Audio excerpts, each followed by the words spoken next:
Orion never appreciated wild places for what they are. Wild things need to be left free, to preserve what makes them special. He saw everything in the world around him as a trophy to collect, as something to possess, even me. I am wild, untamed, unattached, unfettered. To love me is to appreciate that, and I am fortunate indeed to have many who love me. Sometimes, to best tell your own story, you need it to be told by another. I am the protector of women and the friend of young girls, the helper of childbirth, she who soothes. I am the caretaker of wild places, the mountains, the marshes and wetlands. I am Artemis, goddess of the wild hunt. Books and coffee, that's all I need. Lost in a world of fantasy. Hey pals! Actually, scrap that. Hey fellow goddesses. Okay, hi guys. As you may be able to tell, that this video is going to be my pile of possibilities / recommendations for the Goddess Complex, which is running from the 1st of September all the way to the end of September. It is run by the lovely Beatriz over at Beatriz's Book Nook, and I am co-host with Danni from Danni Dabbles for Team Artemis. I am so excited for this readathon. I will of course link all of my lovely co-hosts in the description box below.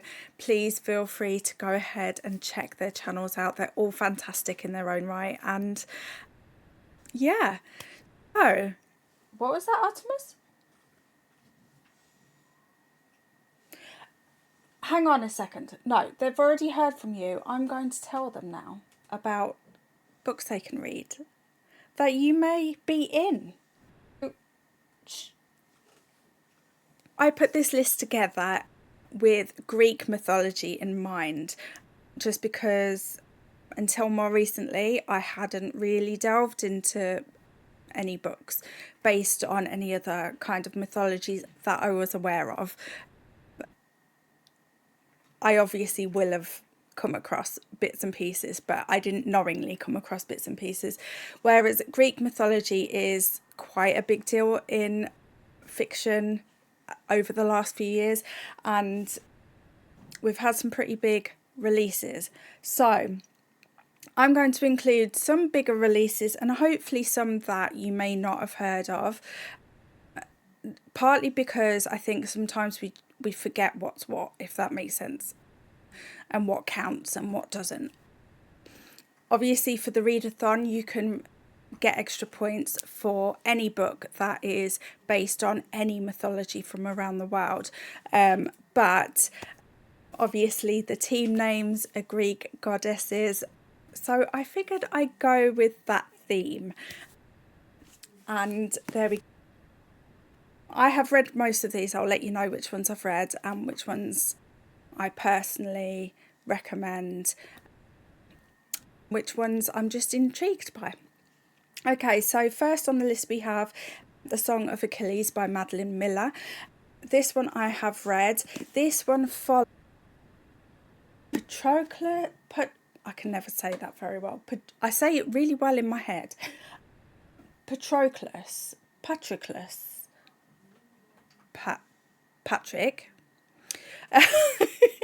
We'll say Patroclus. And Achilles. Clues in the title, Laura. So it follows Patroclus when he is sent to live with Achilles, and they grow up together, and eventually they have a relationship, at least in this book. And it follows all of their sort of relationship from start to finish, and it's really pretty. It's a really pretty book in terms of like the writing style is really pretty, in my opinion. I really enjoyed it. It didn't seem to shy away from given you some of the gorier aspects of existence in that time, as well as some of the things that we probably don't think about when we think about sort of these times in history. So yeah, I definitely recommend this one. I've read a few Madeline Miller. I've got three books from Madeline Miller on this list. One of them is more of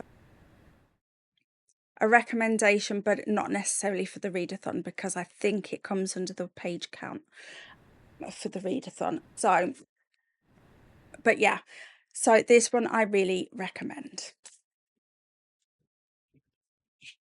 Next, we have the follow-up from Madeline Miller. This has caused a lot of interesting conversations in this community over the last few months. Circe by Madeline Miller. Don't mention it to Beatriz. Just don't, because I'm worried that she'll never recover. Beatriz did not like this book. And I understand why. I did quite like this book. This one follows Circe, and out of all of the Greek mythology books that I've read, this is probably the least action based. Stuff happens, but it seems very low key, and it's more the kind of thing that you sit and you think about and you think, okay, like, how would I feel in this situation? It's that kind of book, if that makes sense. Stuff happens, and Circe gets sent to an island to live on her own. But there's a lot of magic around this island. It isn't always clear whether the magic comes from her or the island, or at least that's in my recollection. Whether that's right or wrong, I could be wrong. To be fair, I could be wrong. But yeah, this one, I don't think it's as good as the Song of Achilles in terms of what we're used to generally with fantasy. It's not very often that you get a fantasy book that is probably as sedate as this one is. This one very much is a character study, in my opinion, and in fiction terms anyway. And yeah, I have a special place in my heart for Circe, and I do know that a lot of people do love this, but then a lot of people also don't. It's a bit of a divide of this book. So if you haven't read this and you are tempted by it, feel free to chat with me about it, because I'm really interested in hearing people's thoughts on this one, just because it is so varied. It's like a Marmite book, isn't it? So yeah, stop the rambling, get on. We've got a few more. Next, we have Pandora by Susan Stokes Chapman. This one's a little bit different in that it's not directly following a person from the mythologies. It is following someone who is like a person from the mythologies, which I found really interesting. It is set in London in 1799, and it is following Dora, who is a jewelry artist and lives with her uncle, and helps run to what used to be her parents' famed shop of antiquities. When a mysterious Greek vase is delivered, Dora is intrigued by her uncle's suspicious behaviour and enlists the help of Edward Lawrence, a young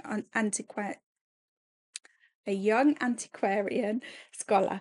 Edward sees the ancient vase as the key to unlocking his academic future. Dora sees it as a chance to restore the shop to its former glory and to escape her nefarious uncle.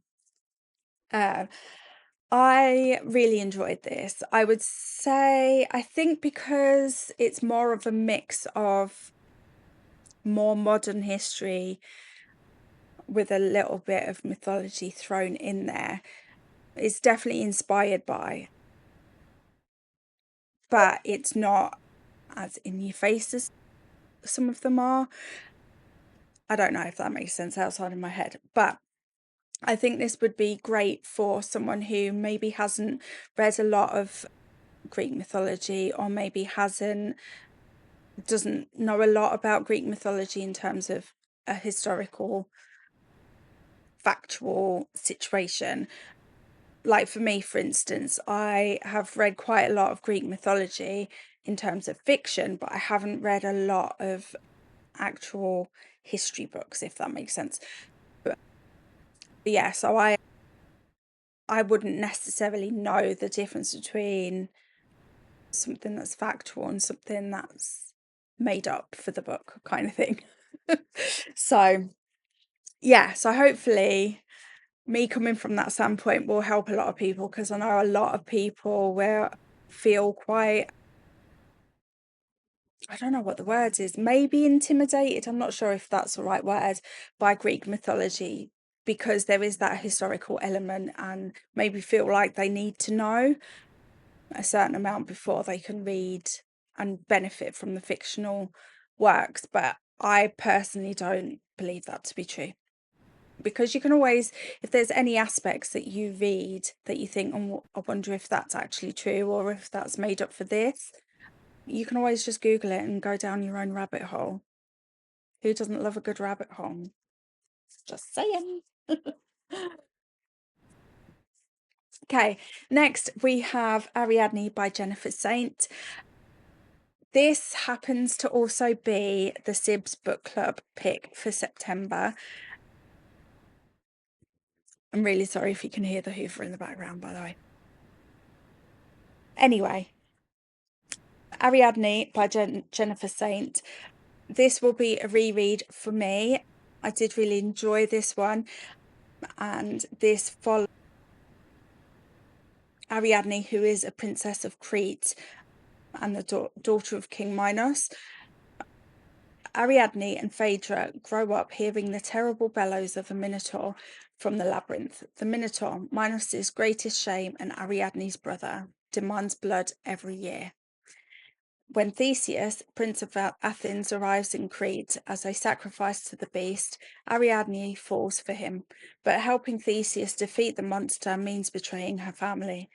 And Ariadne knows that in a world ruled by mercurial gods, drawing their attention can cost you everything. Ariadne has heard too many tales of women being punished for the acts of men. She is determined to set her own fate, but will she find herself sacrificed for her lover's ambition? Okay.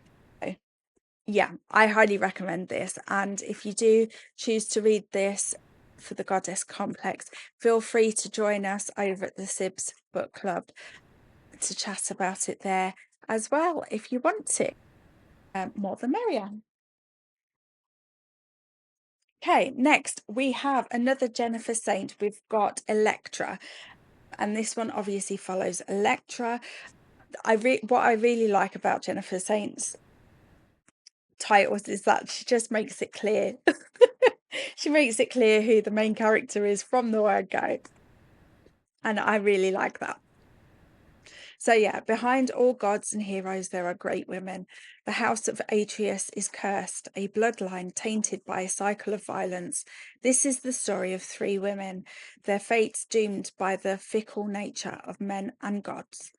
Clytemnestra, when her sister Helen runs away with a Trojan prince, her husband Agamemnon raises an army against Troy and determines to win whatever the cost. Cassandra, Princess of Troy, and cursed to see the future but never to be believed, she is powerless in her knowledge that the city will fall. Electra, the youngest daughter of Clytemnestra and Agamemnon, Electra is horrified by the bloodletting of her kin, but can she escape the curse, or is her own destiny also bound by violence? So yeah, I really enjoyed Jennifer Saint's writing style. I feel like her writing is very straightforward in terms of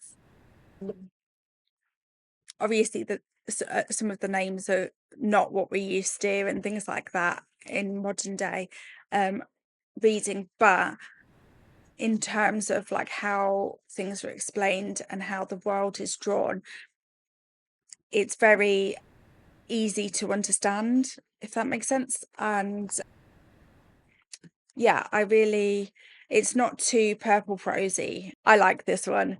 Feel free to let me know what your thoughts are. And of course, if you've read any of these already, I'd love to talk to you about them. So hit me up in the comments below or over on Instagram, wherever you like. Next, we have Pandora's Jar, Women in the Greek Myths by Natalie Haynes. This one is more of a short story collection, if my memory serves me correct.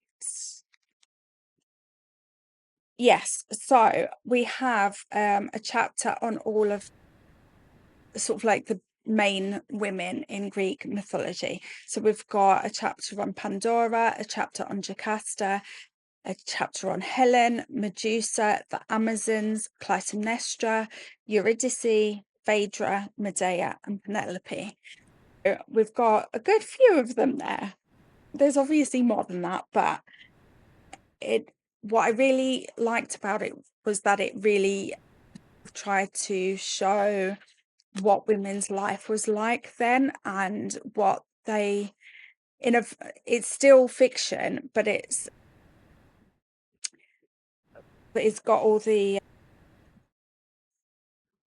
information at the back, like further reading, other resources, and the what do you call it, where you've got all the links to where they got the information from in the first place, reference list.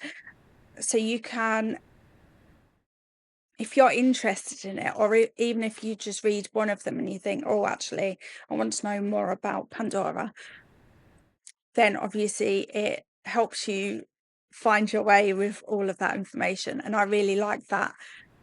As someone who loves a good rabbit hole, sometimes you want a little bit of direction with it, and this was really useful for that. Next we have, and this is one of my favorites, A Thousand Ships by Natalie Haynes. This one, let me just read the back again, because I think the blurb obviously says it better than I can at the moment. This was never the story of one woman or two. It was the story of all of them. In the middle of the night, Creusa wakes to find her beloved city engulfed in flames. 10 seemingly endless years of conflict between the Greeks and the Trojans are over. Troy has fallen. From the Trojan women, whose fates now lie in the hands of the Greeks, to the Amazon princess who fought Achilles on their behalf, to Penelope awaiting the return of Odysseus, to the three goddesses whose feud started it all. These are the stories of the women embroiled in the legendary war. Powerfully told from an all-female perspective in A Thousand Ships, Natalie Haynes puts the women, girls and goddesses at the centre of the story. And that's what I'm really appreciating about more recent fiction based on the Greek mythologies, is that there's a lot more focus on the women and their role in the world then. For a long time, I think it was basically ignored that women existed other than for child rearing. But yeah, I really enjoyed this, and this is, like I said before, it's one of my favourite ones. I'm pretty sure I gave this one 5 stars, so I'm looking forward to rereading this. Next, we have another one of my favourites. I promise you're not going to hear that with everyone. I don't think you have heard that with everyone so far. Okay, anyway. Mind monkeys. We have The Wolf Den by Elodie Harper, and this is following Amara, who after her father dies is forced into prostitution, effectively. And it follows Amara through her life within the wolf den, and it's really actually amazing and beautiful, and not what you necessarily expect from a story about a brothel, effectively. So yeah, I'll read the blurb for you. Amara was once a beloved daughter until her father's death plunged her family into penury. Now she is owned by a man she despises and lives as a slave in Pompey's infamous brothel, her only value the desire she can stir in others. But Amara's spirit is far from broken, sharp, resourceful, and surrounded by women whose humour and dreams she shares. Amara comes to realise that everything in this city has its price, but how much will her freedom cost? The Wolf Den is the first in a trilogy of novels reimagining the lives of women in Pompey's Lupanar. I'm not sure I said that very well, but yeah, so this is the first in the trilogy. I have only read the first one, but really enjoyed it and fully intended on getting the rest of the series to continue, but for some reason haven't. So I'm going to reread it, and if I still feel the same, then I will pop the next 2 books on my wish list for when I'm off my book buying ban, or Christmas, whichever comes first. Probably Christmas at this rate, especially once you see my Leeds vlog. Okay, next we have a book that I haven't read yet. I bought this while I was with Beatriz in Portugal at the book fair, and it is A Touch of Darkness by Scarlett St. Clair. So I thought I'd throw this one in because it's a Hades and Persephone retelling. Obviously it fits under the Greek mythology situation. I don't know very much about this other than a lot of people like this series, and I'm super intrigued because I love a retelling, most types of retelling, and obviously I enjoy Greek mythology, so what could go wrong? So Persephone is the goddess of spring in title only. Since she was a little girl, flowers have only shriveled at her touch. After moving to New Athens, she hoped to lead an unassuming life disguised as a mortal journalist.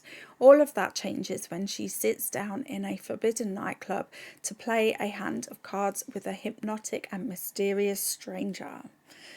Hades, god of the dead, has built a gambling empire in the mortal world, and his favourite bets are rumoured to be impossible.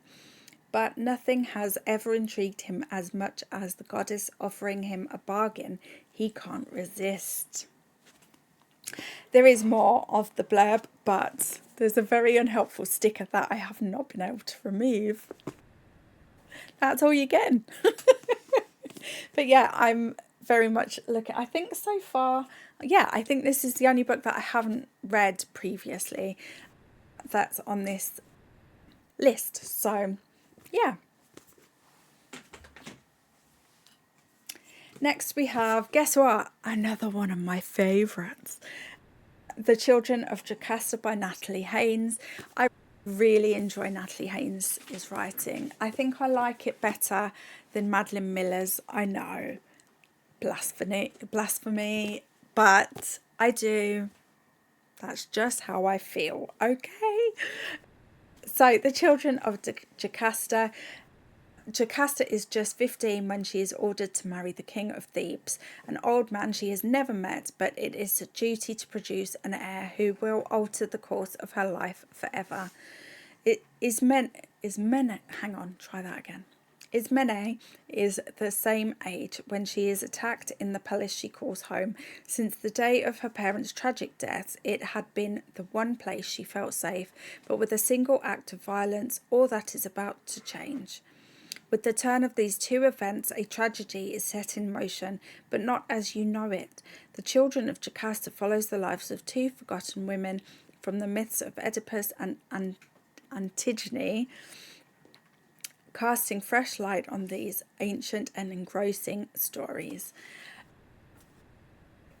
I really enjoyed the element of following the characters from childhood all the way up until late adulthood. And I really enjoyed sort of the changes in the world around them. Sprints have end of sprint has occurred. Let me just mute that.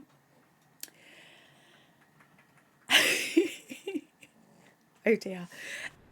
So, yeah, The Children of Jocasta by Natalie Haynes. I highly recommend this one. And I do feel like this one is a little bit different in that it doesn't dismiss the childhood element of life back then.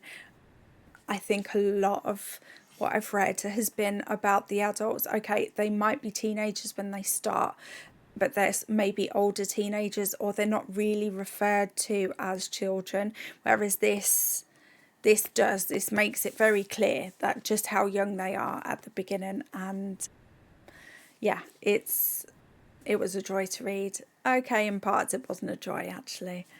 There were some tough moments. This one is probably a little bit more on the side of maybe check certain trigger warnings, maybe.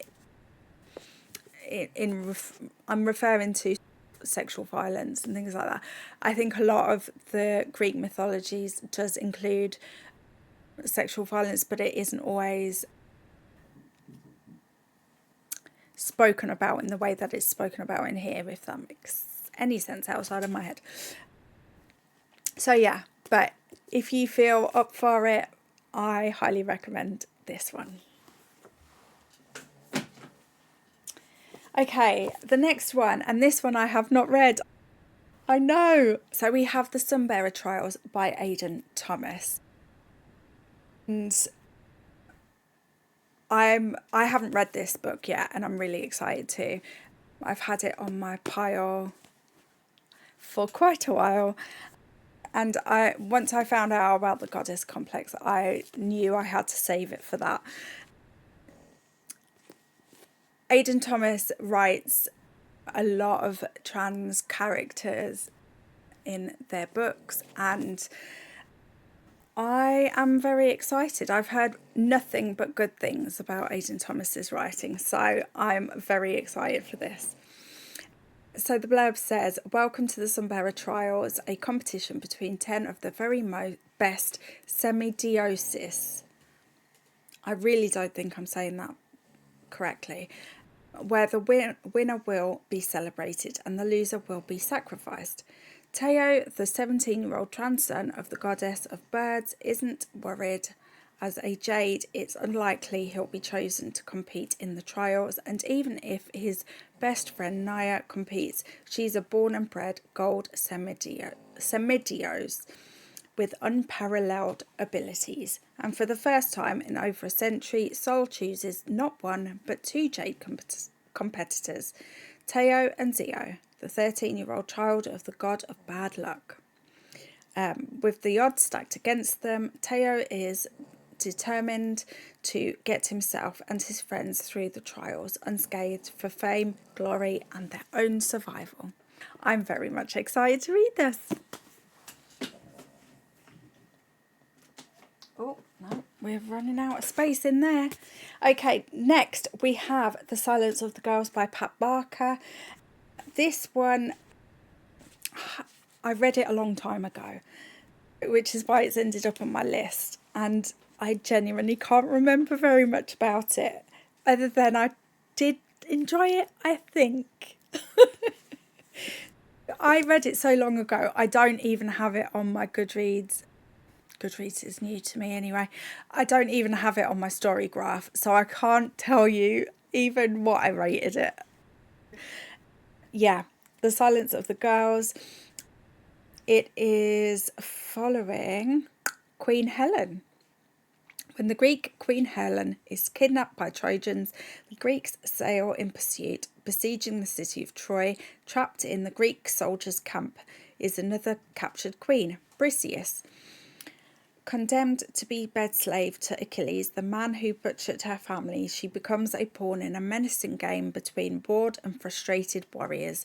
In the centuries after this most famous war, history will write her off, a footnote in a bloody story scripted by vengeful men, but Briseis has a very different tale to tell. I don't know how I don't remember it, but I'm so excited to reread it as if it's the first time all over again, which doesn't happen. So that's a special thing on its own, isn't it? So how often do we wish we could reread a book for the first time again and get that first feeling?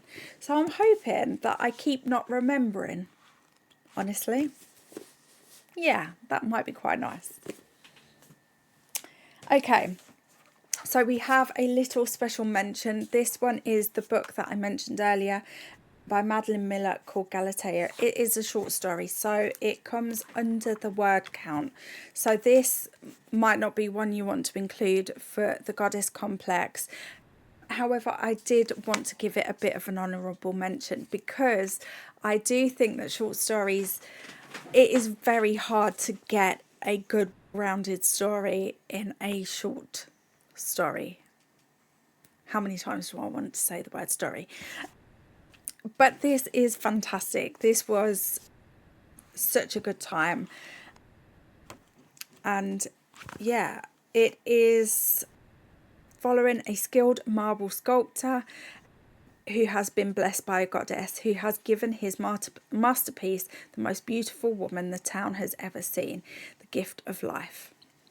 Now his wife, he expects Galatea to please him, to be obedience and humility personified, but she has desires of her own and yearns for independence. Daisy, would you like independence from this family? Keep snoring then, because that's fine. You can go live with wherever rebels live in these days. My cat's decided it's just going to be an outside cat now.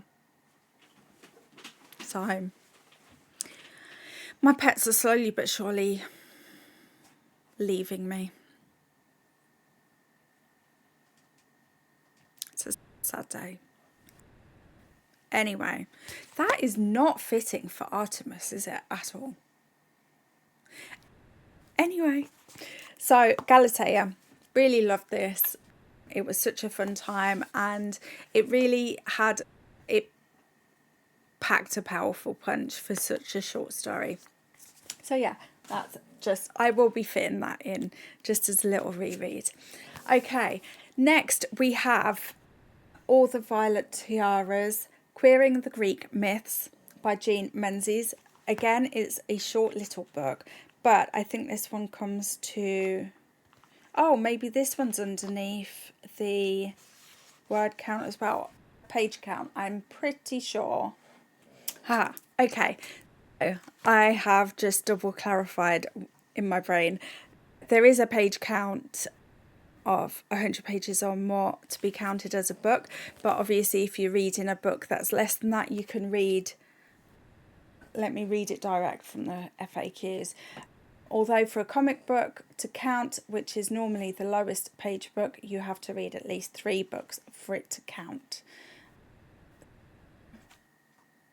Maybe if you added this and Galatea, and if there's another one, another comic or something, or graphic novel, maybe manga, anything like that. So obviously this might come in handy just to get your third one for that, to get your points. So Queering the Greek myths is simultaneously an act of rebellion and an act that honours the legacy of these remarkable stories. For a period in time that gave us Sappho and the love affair of Achilles and Patroclus, the ancient Greek relationship with queer folk is more complicated than at first glance.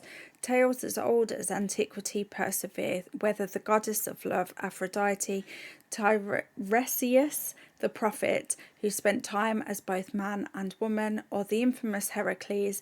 But what can these ancient stories offer our contemporary world? Daisy, please stop. Go snore somewhere else.